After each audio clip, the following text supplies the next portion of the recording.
की जिम्मेदारी ये बनती है कि आपने इतनी बड़ी कॉन्फ्रेंस का इनेकाद किया तो उसमें मुकम्मल तौर पर आपकी शिरकत होनी जरूरी है। अगर आप ही लोग इस कॉन्फ्रेंस में शिरकत ना फरमाएं तो फिर कौन फरमाएगा।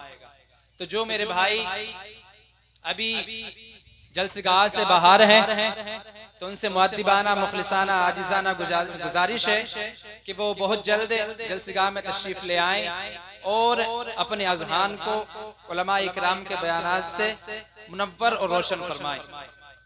और आज के जलसे की सदारत फरमा रहे हज़रत मौलाना आलम खलीली साहब, बड़ी मेहनतें बड़ी मशक्क़तें हज़रत की और बड़े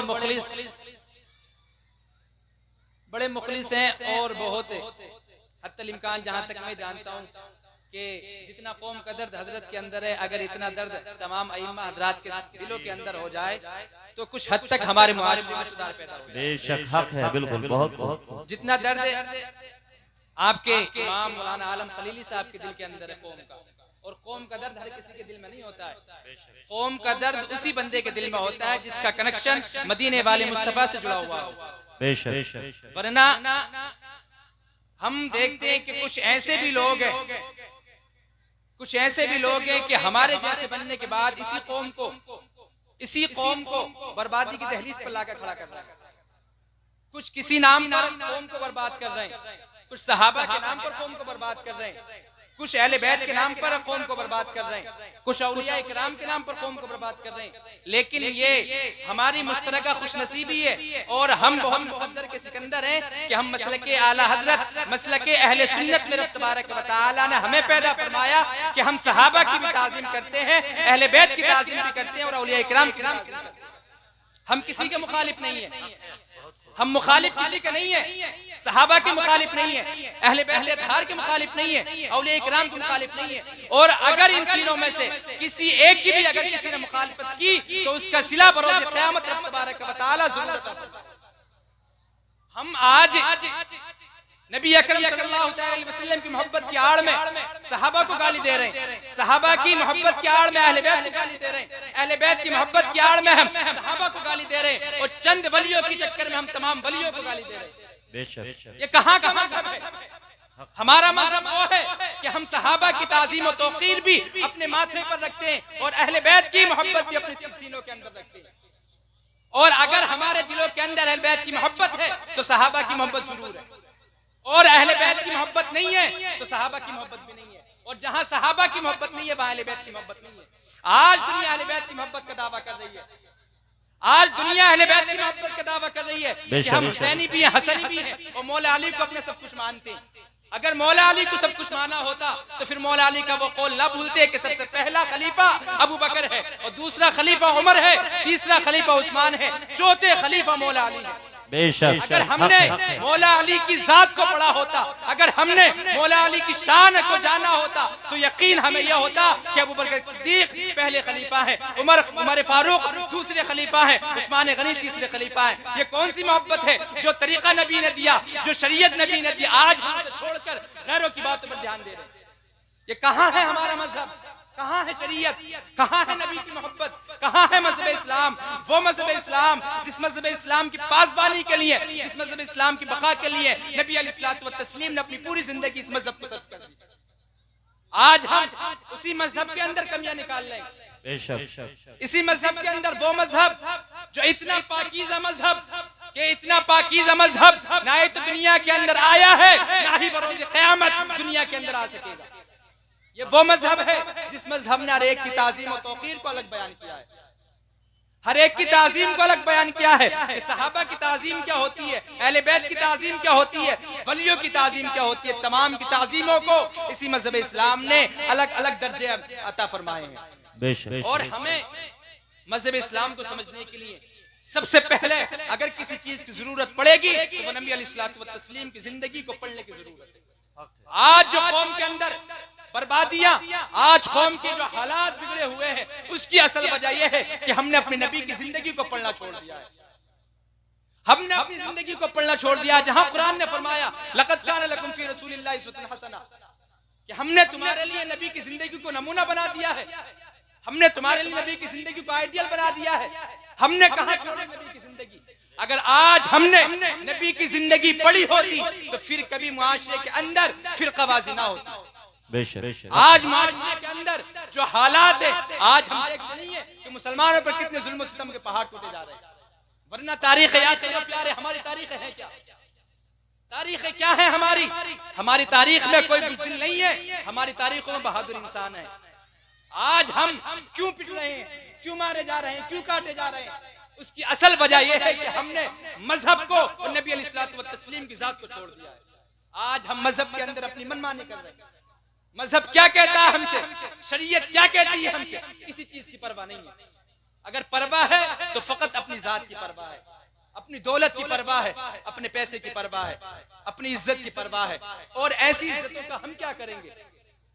ऐसी इज्जतों का हम क्या करेंगे जब नबी की शान में लोग गुस्ताखियां करते हो, नबी की इज्जत में लोग उंगलियां उठाते हो, तब हमारी जबानें खामोश रहती है।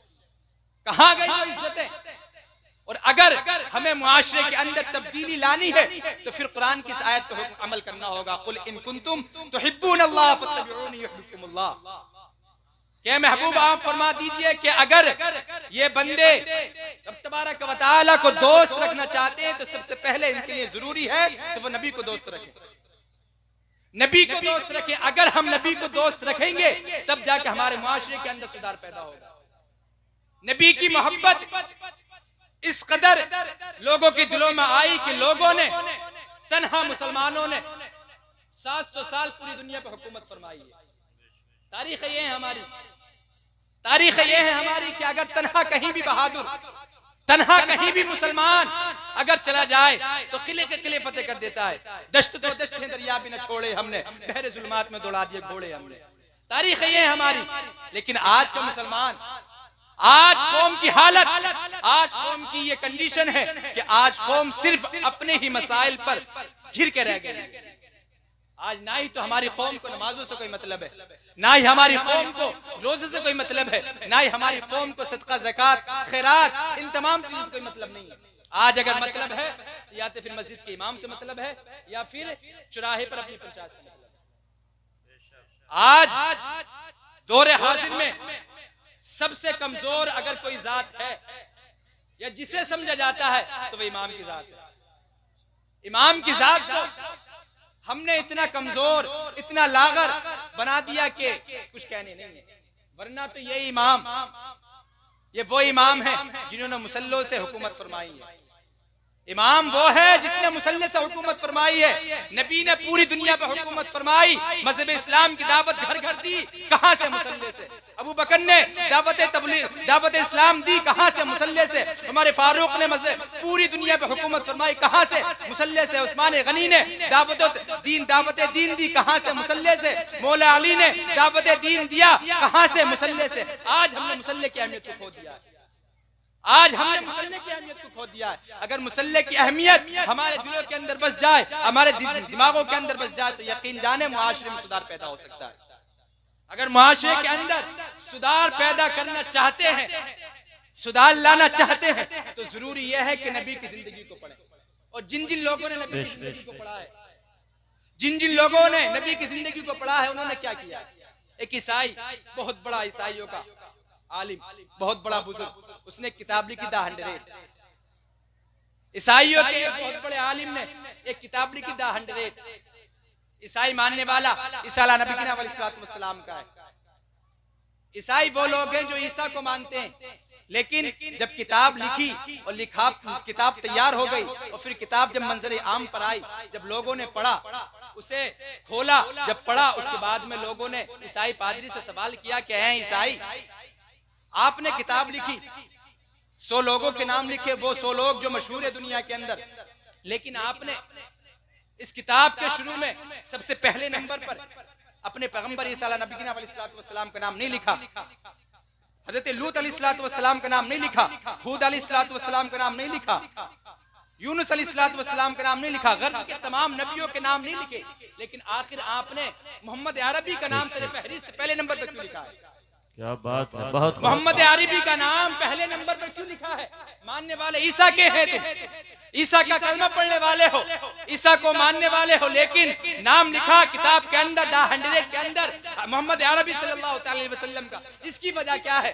तो उस पादरी ने कितना खूबसूरत जवाब दिया कि ऐ लोगों, रब तबारक व तआला ने अपने किसी नबी को 1000 साल की जिंदगी से नवाजा है, किसी नबी को 16 साल की जिंदगी से नवाजा है, किसी नबी को 1200 साल की जिंदगी से नवाजा है, किसी नबी को 1400 साल की जिंदगी से नवाजा है, किसी नबी को 800 साल की जिंदगी से नवाजा है, किसी नबी को 600 साल की जिंदगी से नवाजा है। लेकिन मोहम्मद अरबी को रब तबारक व तआला ने सिर्फ 63 साल की जिंदगी से नवाजा है। ऐलान नबुव्वत का 40 साल के बाद फकत 23 साल में जो काम मोहम्मद अरबी दुनिया के अंदर कर गए हैं, वो काम किसी नबी ने 1000 साल में नहीं किया है। क्या बात है। वो काम किसी नबी ने वो काम किसी नबी ने 1000 साल में नहीं किया है, 12 साल में नहीं किया है, 14 साल में नहीं किया है, बल्कि मोहम्मद अरबी की जात वो है जिसने फकत 23 साल की कलील मुद्दत में पूरी दुनिया के अंदर मजहब इस्लाम का परचम लहराया। बेशक। तो हमारा नबी वो नबी है कि जिस नबी ने इसी उम्मत की खातिर, इसी मजहब की खातिर अपना सारा कुछ इसी मजहब पर कुर्बान कर दिया। आज हम अपनी खिराज अकीदत क्या पेश करते हैं? क्या मोहब्बत के दावे करते हैं? हम आज मोहब्बत के दावे अगर हम करते सही मानों में, तो सबसे पहले हम नमाजी होते, सबसे पहले हम नमाजी होते, सबसे पहले हमारे दिलों के अंदर मोहम्मद अरबी सल्लल्लाहु अलैहि वसल्लम की मोहब्बत पैदा होती।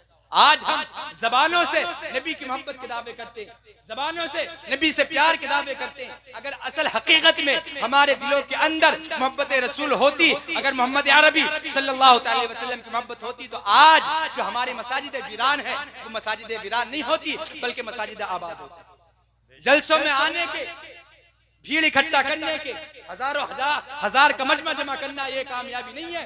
कामयाबी ये है कि मस्जिदों को भरो, मस्जिदों को आबाद करो। जिस दिन मस्जिदें आबाद होने लगी, याद रखें उस दिन कौम की हालत बदल सकती है। और जब तक मस्जिदें वीरान रहेंगी, तब तक कितने जलसे कर लो, कितनी कॉन्फ्रेंस मुनक्किद कर लो, कोई कामयाबी, कोई तब्दीली नहीं आएगी माशरे के अंदर। आज जो जिसकी वजह से मोहसिन इंसानियत कॉन्फ्रेंस इनेकाद की गई, इसका असल मकसद यह है कि कौम के अंदर कुछ सुधार पैदा हो, कौम जाने अपने नबी को, कौम पहचाने अपने नबी को, कौम जाने शरीयत क्या कह रही है, कौम जाने कि मजहब इस्लाम है क्या चीज। आज लोग दुनिया के अंदर तमाम मजाहिब को छोड़कर अगर किसी मजहब को दुनिया टारगेट कर रही है, किसी मजहब को दुनिया झुकाने की कोशिश कर रही है, किसी मजहब को दुनिया फना करने की कोशिश कर रही है, तो फकत मजहब इस्लाम है। क्यों दुनिया इसे टारगेट कर रही है? क्यों दुनिया इसे खत्म करने की कोशिश कर रही है? क्योंकि दुनिया जानती है कि कोई मजहब ऐसा नहीं है जो मजहब पूरी दुनिया में फैल सकता है। फकत मजहब इस्लाम ऐसा मजहब है जो पूरी दुनिया में फैल सकता है। मजहब इस्लाम एक ऐसा मजहब है जो पूरी दुनिया में फैल सकता है। वो फैलेगा कैसे? नबी की जिंदगी को पढ़ने से, नबी की तौर तरीके पर अमल करने से। नबी की 23 साल जिंदगी, मक्की मदनी जिंदगी हम पढ़ें कि नबी ने मक्की जिंदगी किस एतबार से गुजारी, मदनी जिंदगी किस एतबार से गुजारी। याद रखे प्यारे, हम हर एतबार से इस वक्त में बिल्कुल नाकामयाब, हर एतबार से, क्योंकि हमारे पास ना ही तो इतना जखीरा है आमालों का कि हम कब्र के अंदर जाकर कोई हिसाब किताब कर सके। रोज़े महशर हम नबी अलैहिस्सलातु वस्सलाम को अपना, नबी अलैहिस्सलातु वस्सलाम का दीदार कर सके। हमारे पास कुछ नहीं है। अगर कुछ चाहते हैं कि मुआशरे के अंदर तब्दीली आए, कुछ चाहते हैं कि मुआशरा सुधार में आए, तो नबी की जिंदगी को पढ़ने की जरूरत है, सहाबा की जिंदगी को पढ़ने की जरूरत है कि इन तमाम लोगों ने अपनी जिंदगी इस मजहब के लिए क्या कैसे सर्फ कर दी। हम नहीं जानते नबी की जिंदगी को जंग खंदक के मौके पर 3-3 पत्थर इसी पेट से बांधे हैं। हम नहीं पढ़ते नबी की सीरत को, ताइफ के बाजार में नबी अलैहिस्सलातु वस्सलाम पर किस अंदाज से जुल्म सितम के पहाड़ ढाए इस कौम ने। लेकिन कभी मेरे नबी ने इस कौम के लिए बद्दुआ नहीं फरमाई, क्योंकि मेरा रब इरशाद फरमाता है, वमा कान अल्लाहु लियुअद्दिबहुम व अंत फीहुम, कि महबूब हम इन मक्कारों के चेहरे को नहीं देखते, बल्कि हम तेरा वजूद नाज देखते हैं। जब तक महबूब तू दुनिया के अंदर रहेगा, जब तक महबूब तू इनके अंदर रहेगा, इनके दरमियान रहेगा, तब तक हम कोई अजाब नाज़िल नहीं फरमाएंगे। सुभान अल्लाह, सुभान अल्लाह। बहुत कैसे हम गुनाह कर रहे हैं, कैसे दहलीज पर हम आके खड़े हो गए। हमारे मुआशरे के अंदर सबसे ज्यादा जुआरी हमारे मुआशरे में, शराबी हमारे मुआशरे में, जिनाकार हमारे मुआशरे में। किस चीज की कमी है मुसलमानों के अंदर? जहां मुसलमान सच्चा पक्का नमाजी के नाम से जाना जाता था, सादिक व अमीन के नाम से जाना जाता था, अदल इंसाफ का पैकर था। आज वही मुसलमान कहाँ खड़ा है? आज मुसलमान कहाँ खड़ा है? आज जरूरत इस चीज की है कि अपने अंदर तब्दीली लाए, और बिलखुसूस हमारे नौजवानों को अपने अंदर तब्दीली लाने की जरूरत है। अगर नौजवान, क्योंकि इस माशरे का मुस्तकबिल, इस माशरे का फ्यूचर अगर कोई है तो वो नौजवान है। अगर नौजवान सुधर गए तो माशरा तब्दील हो सकता है, माशरे में चेंजिंग आ सकती है। और नौजवान अगर नहीं बदले, नौजवान अगर नहीं तब्दील हुए तो माशरे की जिस हालत से कंडीशन है, इससे बदतर तो हो सकती है, बेहतर नहीं हो सकती। तो जरूरत इस चीज की है कि हम नबी की जिंदगी को पढ़ें, जरूरत इस चीज की है कि हम अपने मसाजिदों को आबाद करें, और बिलखुसूस जरूरत इस चीज की है कि अपने उलमा इकराम की ताज़ीम और तौक़ीर इस हद तक करें कि हम उलमा को अपने कदमों की जूती नहीं समझे, बल्कि अपने सर का ताज समझे। जिस दिन हमारी कौम उलमा को अपने सर का ताज समझेगी, उस दिन इस कौम को कामयाबी की दहलीज से कोई नहीं रोक सकता है। और जब तक कौम उलमा को अपनी पैर की जूती समझेगी, जब तक कौम को बर्बाद होने से कोई नहीं रोक सकता। बेशक। अगर आबादी चाहते हैं, कामयाबी चाहते हैं, तो उलमा की ताज़ीम करो, उलमा को अपने सर का ताज बनाओ, और नबी अलैहिस्सलातु व तस्लीम में जिंदगी को पढ़ो। और ये जो इलाका, एक चीज में मशहूर है कि सहाबा और अहले बैत में बड़ा इख्तिलाफ है, इस चीज में ना पढ़ें। सहाबा की ताज़ीम, जिस एतबार से सहाबा ने अहले बैत की ताज़ीम की है, और जिस एतबार से अहले बैत ने सहाबा की ताज़ीम की है, इसे पढ़ने की जरूरत है, ना कि किसी बिला वजह के जाहिलों की आवाजों पर आवाज ना बने, बल्कि आलिमों से इस मामले में अच्छी राय ले। ना कि हमारा, अगर हम जाहिलों की बातों में मिलाते रहे बातें, तो हमारा ईमान खराब हो सकता है, और ईमान खराब हो जाएगा जिस एतबार से ये इलाका चल रहा है। तो जरूरत है कि सहाबा की ताज़ीम हमारी सराखों पे है, अहले बैत की ताज़ीम हमारी सराखों पे है, और औलिया इकराम, किसी एक वली के मानने वाले नहीं है हम, बल्कि तमाम औलिया इकराम अलैहिमुर रिदवान के मानने वाले हैं। तमाम औलिया हमारे सर के ताज है, तमाम सहाबा हमारे सर के ताज है, और अहले बैत अत्हार हमारे दिलों के अंदर बसे हुए हैं। इस एतबार से अपनी जिंदगी गुजारें कि वो जो न थे तो कुछ न था, वो जो न हो तो कुछ न हो, जान है वो जहान की, जान है तो जहान है। वाखिर दावाना अनिल हम्दुलिल्लाहि रब्बिल आलमीन। अस्सलामु अलैकुम।